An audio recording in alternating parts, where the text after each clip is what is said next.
So sexual harassment సంబంధించి ఎన్ని చట్టాలు తీసుకొచ్చినా కానీ అక్కడక్కడ చిత్రములు ఘటనలు అయితే జరుగుతూనే ఉన్నాయి. తెలుగు సినిమా ఇండస్ట్రీలో రీసెంట్గా 1-2 కేసులు కూడా రావడం జరిగింది. సో ఈ కేసులకు సంబంధించి ప్రస్తుతం మనతో కూడా మాట్లాడడానికి అడ్వకేట్ కావ్య గారు ఉన్నారు. ఆమెతో కూడా మాట్లాడతాం. నిజంగానే ఇది ఫాల్స్ ఎలిగేషనా, నిజంగా సెక్సువల్ హెరాస్మెంట్ జరిగితే అసలు ఎలా కంప్లైంట్ ఇవ్వాలి, సో దీని చట్టపరంగా ఎలా ముందుకు తీసుకుని వెళ్ళాలని చెప్పి కూడా మనతో మాట్లాడుకుంటున్నారు. అంటే కావ్య గారు, తెలుగు ఇండస్ట్రీలో ఈ మధ్యకాలంలో 1-2 కేసులు కూడా మీరు చూశారు. రీసెంట్గా సంబంధించి కూడా ఒక కేసు ఈరోజు నడుస్తూ ఉంది. సో ఏంటి ఈ కేసు సంబంధించి? Actually as I mean the committee ఈ ప్యానెల్లో ఉన్నా కాబట్టి సెక్షువల్ హెరాస్మెంట్ రిడ్రెసల్ ప్యానెల్లో I'm not suppose to reveal a lot of details.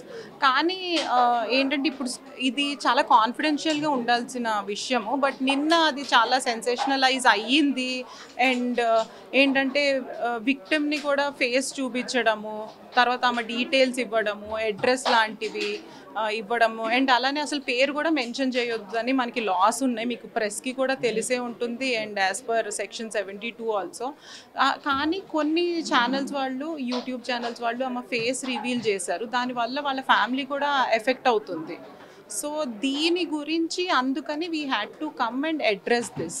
Otherwise 2 weeks నుంచి we were taking statements and we are doing whatever we are supposed to do under POSH Act 2013. So and apart from this case ఏదైతే అయ్యిందో I cannot comment on it. వాళ్ళ investigation వాళ్ళు చేసుకుంటూ పోతారు. These are independent bodies. Ours is entirely different and their investigation procedure will be entirely different. మీరు కూడా ఉన్నారు, 2 weeks అవుతుంది ఈ కేసు మీ దగ్గరికి వచ్చి. సో మీ ఎంక్వైరీలో ఏంటి, ఎలాంటి విషయాలు బయటకు వచ్చాయి అంటే మీరు రివీల్ చేయకపోయినా కానీ, సో మీరు కమిటీ ఎలాంటి యాక్షన్ తీసుకుంటుంది, కమిటీ ఎలాంటి విషయాలపై చర్చించిందండి మీరు? అంటే ఇంకా ఫస్ట్ స్టేజ్లోనే ఉన్నామండి, because we cannot pressurise anybody. వాళ్ళ స్టేట్మెంట్స్ యాజ్ పర్ మనం టైమ్ లైన్ తీసుకున్నాము. సో ఎవిడెన్సెస్, విట్నెస్ ఇవన్నీ చూసి then I think we can take a call. It's too early ఇప్పుడు ఎవరి మీద ఏది చెప్పడం. సో కంప్లైంట్ ఇవ్వడానికి కూడా చాలామంది భయపడుతూ ఉన్నారు. ఒక అడ్వకేట్గా మీరేం చెప్తారు ఇలాంటి సంఘటనలు జరిగినప్పుడు?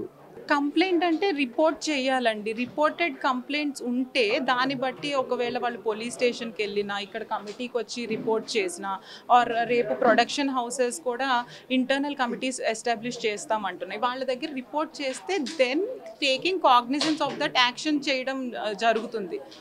అంటే వేరియస్ ఆర్డర్స్ ఇవ్వచ్చు అనమాట. రిపోర్టే చేయలేదు అనుకోండి, ఇట్ గెట్స్ డిఫికల్ట్ కదా. I think it's the same issue. Rape cases కూడా మీరు చూస్తే all over, not just industry or any specific, చాలా అన్రిపోర్టెడ్వి ఉన్నాయి, మనకి రిపోర్టెడ్వి కొన్నే వస్తున్నాయి అంటారు. In that I think and I request media also should play a role. ఎందుకంటే మీరు ఎలా పోర్ట్రే చేస్తారన్నది it will affect public a lot. మీరు వాళ్ళ voice and it is vice versa. So అందుకని I think you should make public aware and proactive. ముందరకు వచ్చి report చేయడానికి, అంటే మీకు స్టిగ్మా ఉండదు, కరెక్ట్ రిపోర్టింగే జరుగుతుంది, ఫ్యాక్ట్సే మేము రివీల్ చేస్తాము అండ్ సాలిడారిటీలో నుంచుంటాం అన్నది I think media also should come up. Then they will be more reporting of cases. ఒక అడ్వకేట్గా మీరు చెప్పండి, చాలామంది ఇలాంటి కేసుని ఫాల్స్ ఎలిగేషన్ తీసుకొని వచ్చి మిస్యూజ్ చేస్తున్నారని చెప్పి కూడా వింటున్నాము. సో ఇలాంటి వాళ్ళకి మరి మీరు ఇచ్చేసారు ఫాల్స్ కేసెస్ ఒకవేళ మన పరిధిలో వచ్చి ఈ రిడ్రెసల్ సెల్కి వస్తే సెక్షువల్ హెరాస్మెంట్ దాని గురించి వాళ్ళకు కూడా we can take action against them అండి. ఎందుకంటే ఒక ఫేక్ కేసు ఎంటర్టైన్ చేస్తే they will do it again. దానికి కూడా వాళ్ళు ప్రీవియస్ కేసు వచ్చినప్పుడు ఎవరైతే రిపోర్ట్ చేశారో ఫేక్ అని తెలిసాక ఆమెకి స్ట్రిక్ట్గా వార్నింగ్ ఇచ్చారు అండ్ అలానే ఆమె పని ఏదైతే ఉందో దాన్ని రెస్ట్రిక్ట్ చేశారు. So that has been ensured. మీరు పిలిచి మాట్లాడటం జరిగిందా మీ కమిటీ? యా, కమిటీ స్టేట్మెంట్ ఇచ్చారు ఆయన. Yes, like any other respondent complaint వచ్చాక 2 స్టేట్మెంట్స్ గ్యాదర్ చేశాం.